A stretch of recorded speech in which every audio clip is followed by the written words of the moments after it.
স্বয়ং দেবাদিদেব মহাদেব আপনার সাথে আছে কি করে বুঝবেন? আজ এমন কিছু সংকেতের কথা বলবো যে সংকেতগুলো দেখলে বুঝতে পারবেন যে স্বয়ং মহাদেব সর্বক্ষণ আপনার সাথেই আছেন। নমস্কার বন্ধুরা, আমার এই চ্যানেলে আপনাদের সবাইকে স্বাগত জানাই। ভয়ানক সংকটের মধ্যে এক সুরক্ষা কবচ। মহাদেব তার ভক্তদের এক ডাকে সাড়া দিয়ে থাকেন, এই জন্য তাকে ভোলেনাথও বলা হয়। অনেক সময় যারা দুর্ঘটনা থেকে রক্ষা পায় তাদের মুখে শোনা যায় যে শেষ মুহূর্তে কোনো এক অদৃশ্য শক্তি এক ধাক্কায় তাকে মৃত্যুর মুখ থেকে সরিয়ে দিয়েছে। এ আর কেউ নন, স্বয়ং মহাদেবের পাঠানো কোনো দূত বা কোনো এঞ্জেল।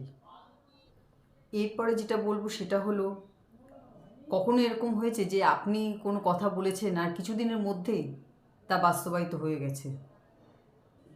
মানে ভবিষ্যতে কি ঘটতে চলেছে আপনি আগে থেকেই বুঝতে পারছেন। তখন বুঝবেন আপনার উপর ভগবান শিবের আশীর্বাদ রয়েছে।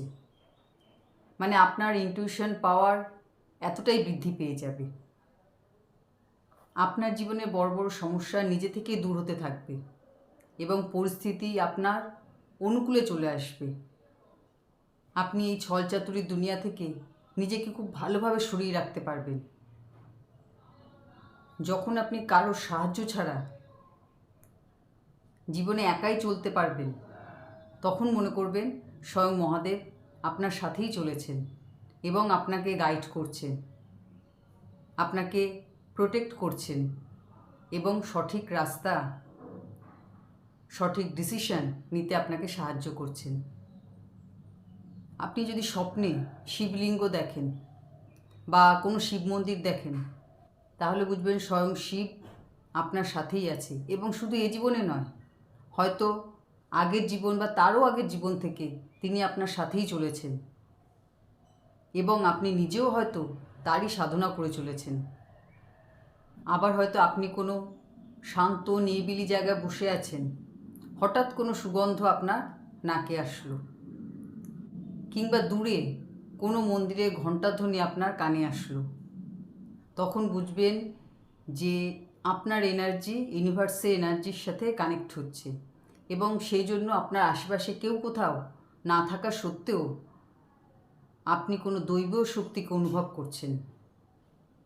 আপনি রাস্তা দিয়ে চলেছেন এবং তখন যদি বারবার ভগবান শিবের ছবি আপনার সামনে আসে, ত্রিশূলের ছবি আপনার সামনে আসে, তাহলে বুঝবেন আপনি একা নন, আপনার সাথে স্বয়ং মহাদেব চলেছেন এবং সর্বক্ষণ তিনি আপনার সাথেই আছেন।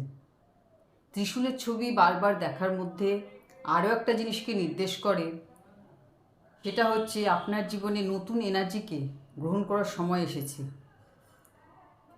আপনার মধ্যে যে ভালো গুণ আছে তাকে প্রোটেক্ট করতে হবে, আর খারাপ এনার্জি যেমন রাগ, হিংসা, অহংকার, লোভ, এসব থেকে নিজেকে রক্ষা করতে হবে।